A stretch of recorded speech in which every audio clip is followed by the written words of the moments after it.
The disappearance of Madeleine McCann is a story that gets under your skin. It's been years and we still don't know what happened. A little girl vanished from a holiday apartment in Portugal. Her parents were having dinner nearby. Those are the basic facts. From there, everything gets complicated. Theories fly around, the media has a field day. But if you push aside the noise and just look at the timeline of that night, a certain picture starts to form. It's not a comfortable picture. It's not the one you see in the headlines, but it might be the one that makes the most sense. To understand what might have happened, you have to go to Praia da Luz, Portugal. May 2007. The McCanns, Kate and Jerry, were there with their 3 children. Madeleine, who was almost 4, and the 2-year-old twins, Sean and Emily.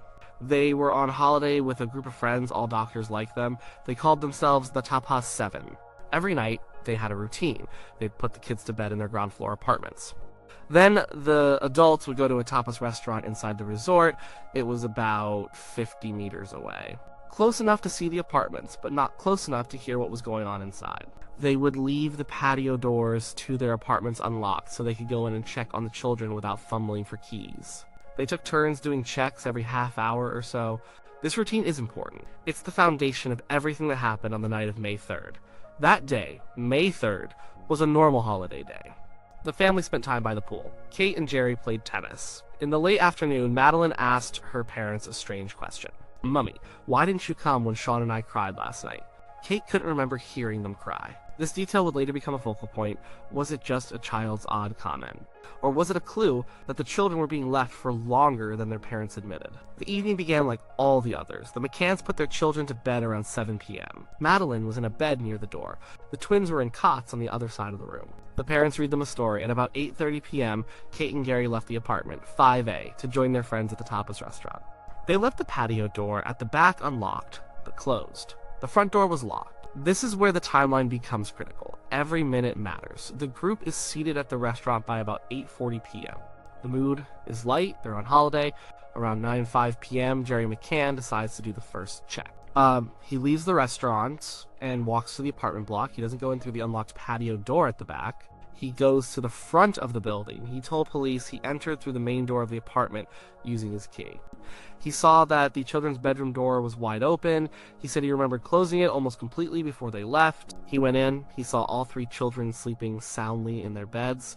He said he lingered for a moment, then went back out the front door, closing it behind him. On his way back to the restaurant, he stopped to chat with another holidaymaker. He was back at the table by about 9:10 p.m. So at 9:05 p.m., according to Jerry, Madeleine was safe in her bed. This gives us our first time frame. If an abduction happened, it had to happen after this moment. The next key event happens around 9:15 p.m. Jane Tanner, one of the friends in the tapas group, gets up to check on her own children. As she's walking back towards the restaurant, she sees something. She sees a man walking away from the direction of the McCann's apartment. He is carrying a child in his arms. The child is wearing pajamas that look like the ones Madeleine had on. She didn't think much of it at the time. She assumed it was another parent from the resort taking their own child home. She didn't see the man's face clearly. She described him as being about 5 feet 7 inches with dark hair. This sighting became the cornerstone of the abduction theory. For years, this was the image of the kidnapper. But there are problems with this sighting. The man she described was walking purposefully, not furtively. The child seemed to be asleep, not struggling. And Jane Tanner's position when she saw him has been questioned. Was her view obstructed? Could she really see what she thought she saw? And perhaps most importantly, her description of the man doesn't quite match other sightings. It also happens to match Jerry McCann himself. Jerry is around 5 feet 9 inches with dark hair. Could the person she saw have been Jerry? He had just been at the apartment minutes before. The timing is very, very tight. Next up is Matthew Oldfield. He was another friend from the group. He offered to do a check on the McCann children when he went to check on his own around 9:30 p.m. He went to apartment 5A. He didn't go inside. He stood at the patio doors and listened. He heard no noise. He looked into the bedroom through the window, but he couldn't see Madeleine's bed from his vantage point. He only saw the twins' cots. He assumed everything was fine and went back to the restaurant. This is a huge moment in the timeline. Why didn't he go inside? The whole point of the checks was to physically lay eyes on the children. He was asked to check on them. He stood outside, heard nothing, and decided it was okay. This could be interpreted in 2 ways. It could be simple laziness or a miscommunication. Or it could be that he knew something was wrong and his check was just for show. Or he was part of the timeline, part of the alibi, he did his part, but he didn't actually check. This 30-minute window between Jerry's check at 9:05 and Kate's discovery at 10 is when the official story says Madeleine was taken. Matthew Oldfield's non-check sits right in the middle of it. The clock ticks toward 10 p.m. It was Kate McCann's turn to check. She left the restaurant and walked to the apartment. When she got there, she noticed something was wrong immediately. The children's bedroom door, which Jerry had seen wide open at 9:05, was now shut. She opened it. A gust of wind slammed it shut again. She opened it again and looked inside. The twins were asleep in their cots, but Madeleine's bed was empty. The window was open and the shutter was raised. Kate ran from room to room, looking for Madeleine. She wasn't there. She ran back to the restaurant screaming, "Madeleine's gone. Someone's taken her." This reaction is another one of those details that people have dissected endlessly. Why did she immediately assume an abduction?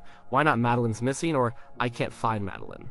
To her, the open window and empty bed meant one thing: a kidnapping. The alarm was raised. The resort staff and other guests began searching. The police were called. The nightmare began. So let's look at the official theory: a stranger abduction. Someone was watching the McCanns. They knew the children were left alone. They knew the parents were at dinner. They knew about the half-hour checks. In that tiny window between 9:05 p.m. and 10 p.m., this person entered the apartment, probably through the unlocked patio door. They went into the children's bedroom. They did this without waking the two toddlers sleeping in the same room. They picked up Madeleine. They did this without her crying out or struggling. They then opened the window, raised a heavy metal shutter, and climbed out with a child in their arms. All in complete silence, and all without leaving a single trace of forensic evidence. No fingerprints, no footprints, no stray hairs or fibers, nothing. Does that sound plausible? The timeline makes it incredibly difficult. The abductor would have had to get in and out with perfect precision. They risked a parent walking in on them at any moment. Why take such a risk? And why Madeleine? Why not one of the twins, who were younger and probably easier to carry? Why not take something valuable? A professional kidnapper seems unlikely. A random, opportunistic predator also seems unlikely, given the silence and the lack of evidence. The Jane Tanner sighting is the main pillar supporting this theory, but even that has issues. What if the man she saw wasn't an abductor? Years later, a British man came forward.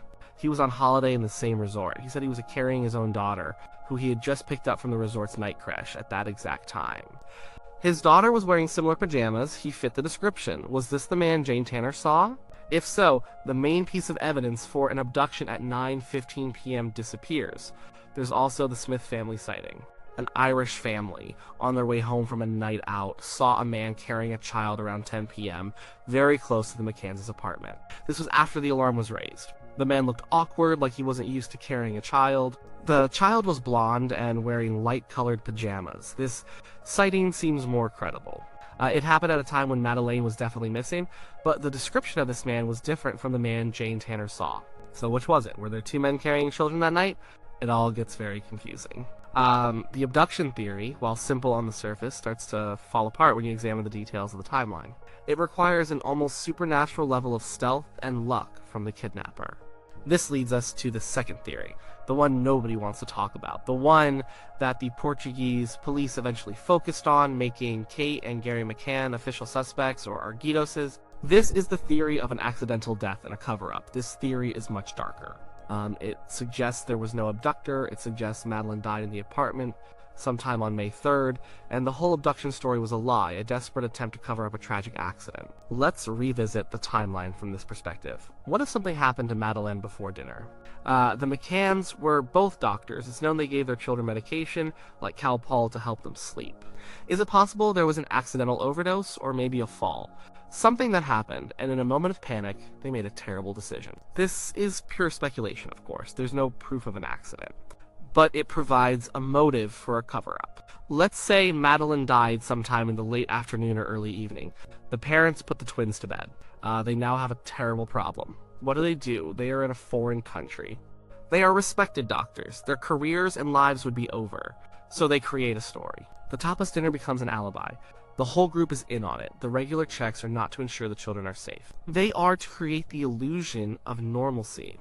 They establish a pattern that can be presented to the police. We were checking on them every 30 minutes. Jerry's check at 9:05 p.m. takes on a new meaning. In the abduction theory, he sees Madeleine sleeping. In the cover-up theory, he doesn't go in the front door. And he uses that time for something else. Perhaps he uses that time to move Madeleine's body. The apartment is on the ground floor. The area is quiet. He has a few minutes. He could have taken her from the apartment and hidden her somewhere temporarily, or even placed her in the boot of their rental car. This reframes the Jane Tanner sighting at 9:15 p.m. She sees a man carrying a child away from the apartment. The description fits Jerry. Was she seeing her friend Jerry McCann carrying his own deceased daughter away from the apartment? It's a horrifying thought. But if it's the timeline, it explains why the child was not struggling. It explains the timing. Jane Tanner later changed her story slightly, saying she wasn't certain of the man's path. The group of friends always maintained a united front, but their statements to police had inconsistencies. Were they just confused, or were they trying to keep a story straight? Then comes Matthew Oldfield's check at 9:30 p.m. In this theory, his failure to actually look at Madeleine's bed makes perfect sense. He was told not to look. He knew there was nothing to see. His role was simply to be a witness. Yes, I did a check at 9:30. He fulfilled his part in the alibi. He didn't lie. Exactly. He just didn't tell the whole truth. He checked on the apartment. He didn't check on the children. Then, at 10 p.m., Kate discovers Madeleine is missing. Her immediate scream of, "Someone's taken her," is not a panicked assumption. It's the beginning of the performance. It's the story they have all agreed upon. The open window and raised shutter were not left by an abductor. They were staged to create the scene of a break-in. The police would later find no fingerprints on the window or shutter, not from an abductor and not from Kate or Jerry either. You know, it was wiped clean. Like, who would do that? An abductor in a hurry or someone carefully staging a scene? This theory, as awful as it is, seems to solve many of the problems with the abduction story. It explains the lack of forensic evidence. It explains the impossible timeline. It explains the strange behavior of some of the friends. It explains Kate's immediate certainty of an abduction. But it's a theory built on speculation. Where is the proof? This is where the cadaver dogs come in. A few months into the investigation, the Portuguese police, growing suspicious, brought in 2 highly specialized sniffer dogs from the UK. One dog, Eddie, was a cadaver dog, trained to find the scent of human death. The other, Keela, was a blood dog. The dogs were let loose in apartment 5A. Eddie, the cadaver dog, gave a strong alert in several places, behind the sofa in the living room, and in the master bedroom near the wardrobe. This indicated that a dead body had been in those locations. Keela, the blood dog, also alerted in the apartment. Then the dogs were taken to the McCann's possessions. Eddie alerted on clothing belonging to Kate McCann and Madeleine. Most damningly, he alerted on the cuddle cat, Madeleine's favorite stuffed toy that Kate had been carrying with her constantly since the disappearance. The scent of death was on the toy. The biggest bombshell came when the dogs were taken to the car the McCanns had rented. This was a silver Renault Scenic. They didn't rent this car until 25 days after Madeleine disappeared. Eddie, the cadaver dog, gave a massive alert in the boot of the car. Keela, the blood dog, also alerted in the boot. The dogs were signaling that a dead body in human blood had been in the boot of a car that was rented 3.5 weeks after the supposed abduction. This is extremely difficult to explain if you believe the abduction theory. How did the scent of a dead body get into a car rented weeks after Madeleine was taken by a stranger? The only logical explanation is that Madeleine's body was in that car at some point. This suggests her body was stored somewhere for weeks and then moved using the rental car. The police took samples from the boot of the car. They were sent to a forensic lab in the UK for DNA testing. The results were complex. The lab found a partial DNA profile. It was a match to Madeleine McCann.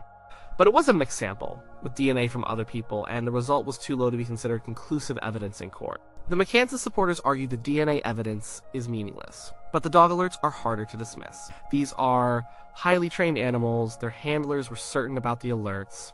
The scent of death was in the apartment, on Kate's clothes, on the cuddle cat, and in the car. When you combine the timeline with the forensic evidence from the dogs, the cover-up theory becomes deeply unsettling, but also chillingly plausible. It creates a coherent narrative. An accident happens. The parents panic. They hide the body. They stage a fake abduction scene. Their friends help them create an alibi with the timed checks. Later, under the cover of darkness, they move the body using their rental car to a final resting place. This explains why no trace of Madeleine has ever been found. An abductor might have made a mistake, left a clue. But parents, with time on their side and a detailed plan, could have hidden a body very effectively. Jerry McCann's phone records show his phone was active in a remote, strange area late one night a few days after the disappearance, an area he had no other reason to be in. Of course, this theory paints the McCanns and their friends as monsters.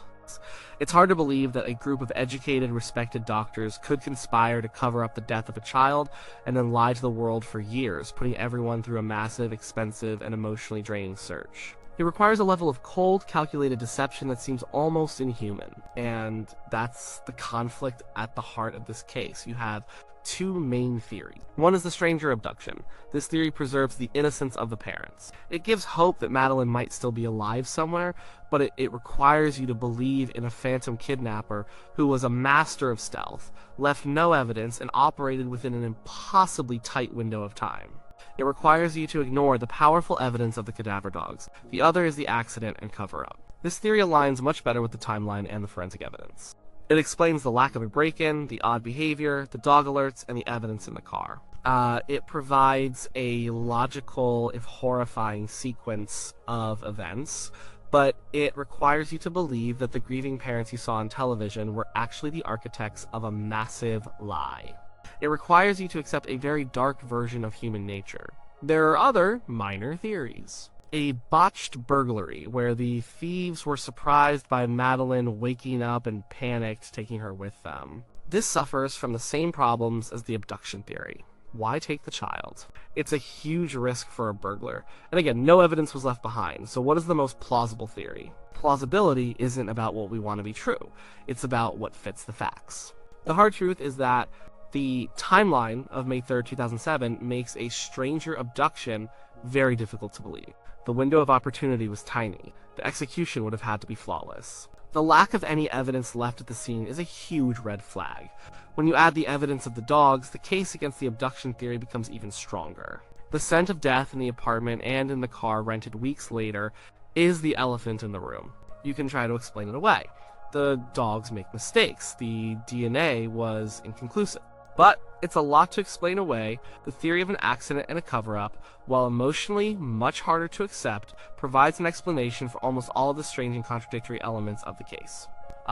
It explains the timeline, it explains the lack of a kidnapper, it explains the forensic evidence. It explains the stage scene. It answers more questions than it creates. This doesn't mean it's the truth. We don't have a confession, we don't have a body. Without those things, we will never know for sure. The Portuguese police named the McCann's as suspects, but eventually lifted that status due to lack of evidence to bring a charge. The British police have spent millions of pounds on Operation Grange, chasing the abduction theory, investigating suspects, and following leads that have all gone nowhere. Perhaps the greatest tragedy of the Madeleine McCann case, beyond the loss of a little girl, is that the truth may be hidden in plain sight, right there in the timeline of that one evening. The events between 9 p.m. and 10 p.m. on May 3rd hold the key, and when you look at those 60 minutes, not with emotion, but with cold logic, it becomes very hard to see a stranger in the shadows. The picture that emerges is of a family dinner, a series of checks, and a terrible secret kept by a small group of friends. It is the most plausible theory, not because it is the one we want to believe, but because it is the one that the timeline and the evidence points to most directly. We may never have proof, but the plausibility of it all is what will haunt this case forever.